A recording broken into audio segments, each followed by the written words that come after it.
Hello everyone, स्वागत है आप सभी का एमएस क्लासेस में। दोस्तों, आज की वीडियो में हम बात करने वाले हैं प्रकाश संश्लेषण के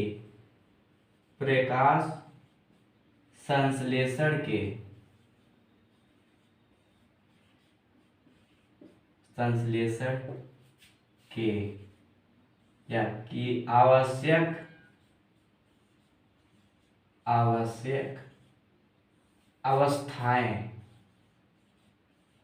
अवस्थाएं इसके बारे में आज हम लोग डिटेल करने वाले हैं कि प्रकाश संश्लेषण की ऐसे कौन कौन सी अवस्थाएं हैं जो प्रकाश संश्लेषण की क्रिया में भाग लेती है। ठीक है, इसके बारे में हम पहला जो टॉपिक है, जो पहला पॉइंट है, इसके बारे में डिस्कस करने वाले हैं। पहला जो टॉपिक है या पहला जो पॉइंट है, इसका नाम है प्रकाश। क्योंकि प्रकाश संश्लेषण का कार्य ही प्रकाश से शुरू होती है। ठीक है, प्रकाश संश्लेषण का कार्य प्रकाश से ही शुरू होती है। ठीक, अब हम बात करने वाले प्रकाश संश्लेषण में प्रकाश किस प्रकार से अपना प्रभाव दिखाता है।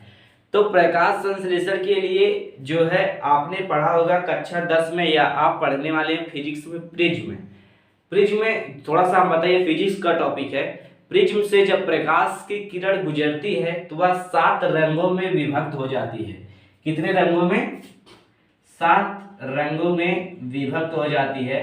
ठीक है, उसके बाद 7 रंगों में विभक्त होने के बाद कुछ जो प्रकाश की किरणें हैं, उसमें आपको ज्यादा समझ में आएगा फिजिक्स में। जो प्रकाश की किरणें होती है, कुछ की तरंगदैर्घ्य कम होती है, कुछ की तरंगदैर्घ्य अधिक होती है।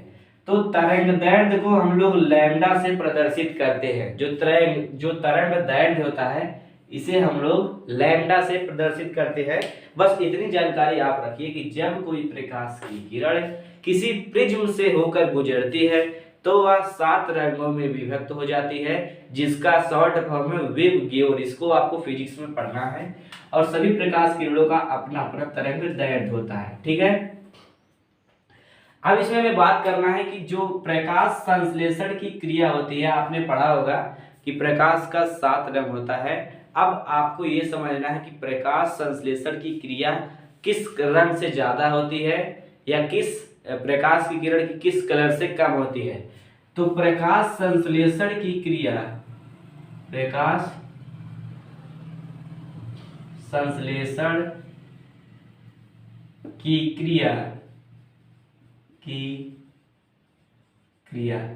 लाल रंग में, किसमें? लाल रंग के प्रकाश में अधिक होती है। प्रकाश में अधिक होती है। ठीक है, पहला आपको समझ में आ गया। प्रकाश संश्लेषण की क्रिया लाल रंग के प्रकाश में अधिक होती है, और ये नीला और हरा में इससे कम नीला और हरा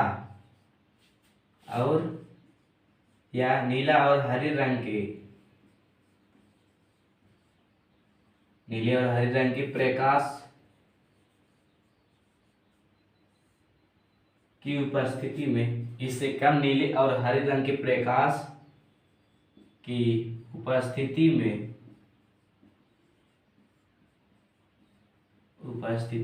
में होती है। तो इसमें बताया गया है कि प्रकाश संश्लेषण की क्रिया लाल रंग के प्रकाश में अधिक होती है, इससे कम नीले और हरे रंग के प्रकाश में होती है। ठीक है, तो ये कुछ अवस्थाएं हैं प्रकाश की। यदि प्रकाश तीव्र गति से हो, ठीक है, यहाँ पे कुछ नोट पॉइंट है, इसे आप लोग याद रखिए। यदि प्रकाश तीव्र गति से है या प्रकाश तीव्र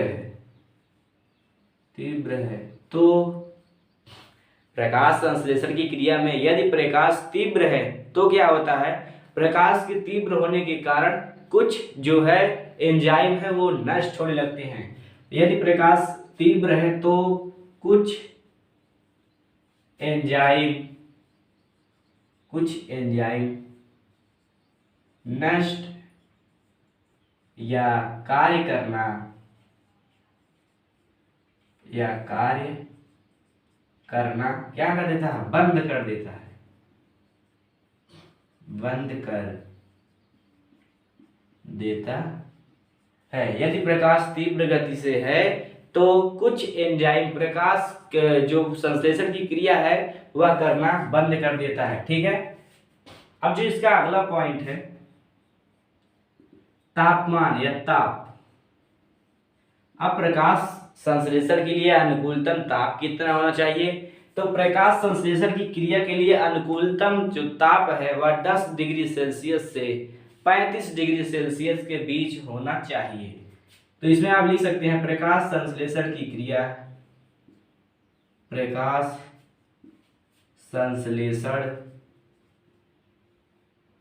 की क्रिया कितने से, 10 डिग्री सेल्सियस से 35 डिग्री सेल्सियस के बीच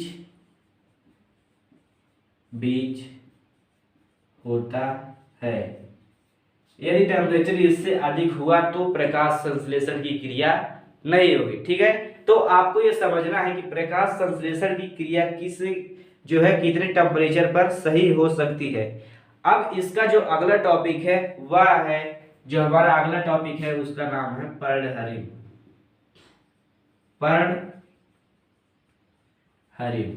आपको पता है कि प्रकाश संश्लेषण की क्रिया पर्णहरिम की उपस्थिति में होती है, या आप प्रकाश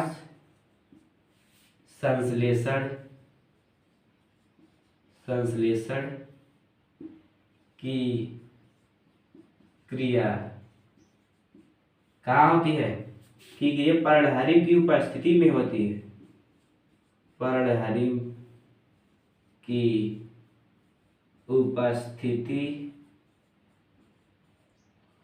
में होती है। प्रकाश संश्लेषण की क्रिया पर्णहरिम की उपस्थिति में होती है। जो हमारा अगला टॉपिक है वह है कार्बन डाइऑक्साइड, CO2। ठीक, अब इसमें क्या होता है, यदि CO2 की मात्रा अधिक हो गई तब प्रकाश संश्लेषण की क्रिया भी बढ़ जाती है। तापमान के अनुकूल होने पर CO2 की मात्रा बढ़ने पर प्रकाश संश्लेषण की क्रिया भी अधिक हो जाती है। तो यहाँ पे लिख सकते हैं CO2 के, या आप कह सकते हैं CO2 को अधिक होने पर प्रकाश संश्लेषण की क्रिया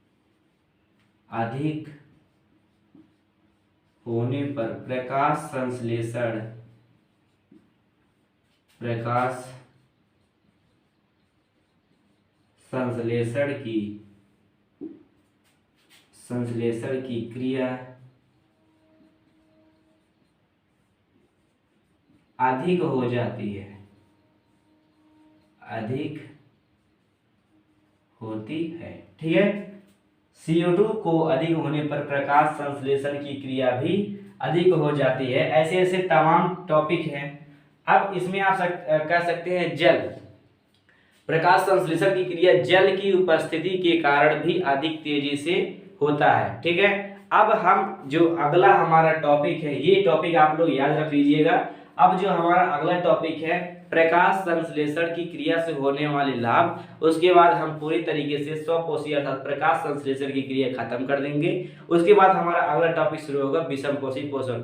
तो आप लोग इसे नोट कर लीजिए, उसके बाद हम इसे इरेज करते हैं। तो दोस्तों अब जो हमारा अगला टॉपिक, इसे हम इरेज कर रहे हैं। जो हमारा अगला टॉपिक है प्रकाश संश्लेषण का महत्व। प्रकाश संश्लेषण के लिए कौन सा चीज महत्व है, या प्रकाश संश्लेषण की क्रिया में ऐसी कौन सी चीज है जो अत्यधिक महत्वपूर्ण कार्य करती है मानव के लिए या जीवों के लिए। तो हम टॉपिक को नाम डाल देते हैं प्रकाश संश्लेषण का, प्रकाश संश्लेषण संश्लेषण का महत्व। क्या होता है प्रकाश संश्लेषण का महत्व? पहले इसमें हम टॉपिक डालते हैं भोजन की पूर्ति। भोजन की पूर्ति।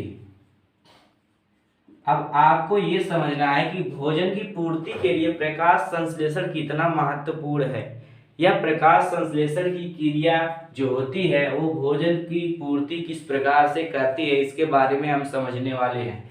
तो जो प्रकाश संश्लेषण की क्रिया होती है, आपने समझा होगा कि प्रत्येक हरा पादप सूर्य के प्रकाश की उपस्थिति में पर्णहरित के साथ प्रकाश संश्लेषण की क्रिया करता है, जिसके दौरान भोजन का निर्माण होता है।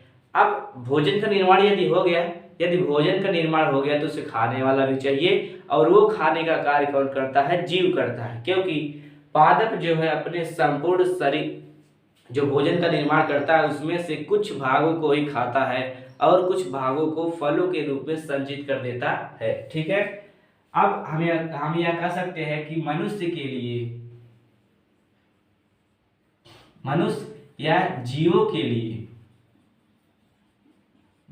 के लिए क्या है? भोजन अति महत्वपूर्ण है। भोजन अत्यधिक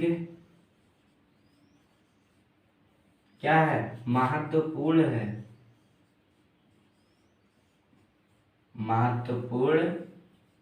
है। ठीक है। अब जब भोजन महत्वपूर्ण है तो इसे भोजन चाहिए, और कहां से प्राप्त होता है? जो इसे पौधों से प्राप्त होता है, जो इसे पादपों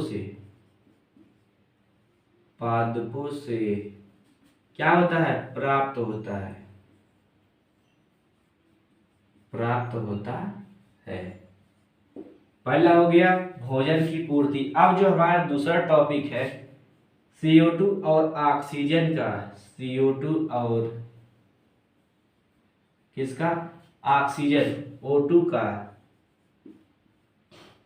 संतुलन।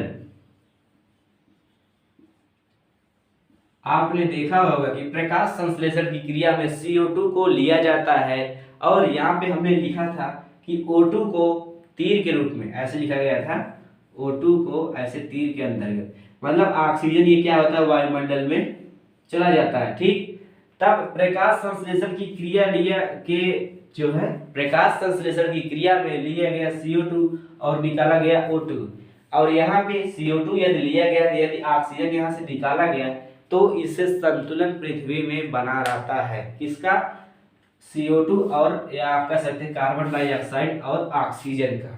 तो हम यहाँ पे कर सकते हैं प्रकाश संश्लेषण की क्रिया द्वारा, प्रकाश संश्लेषण की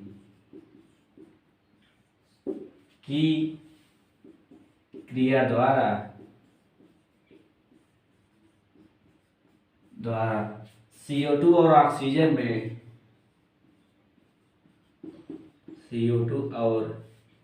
ऑक्सीजन में संतुलन बना रहता है।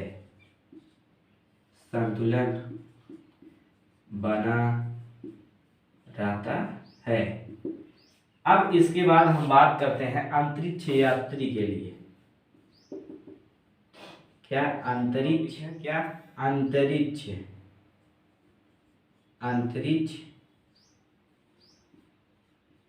यात्री के लिए इसमें क्या होता है? यदि अंतरिक्ष यात्री के लिए आप क्या कर सकते हैं? उनके लिए क्या है? ऑक्सीजन और भोजन दोनों की आवश्यकता होती है।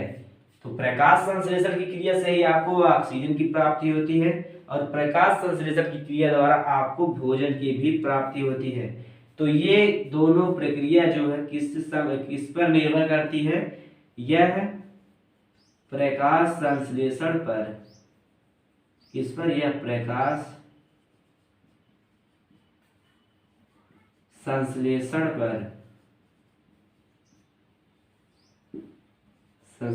पर निर्भर करती है। निर्भर करती।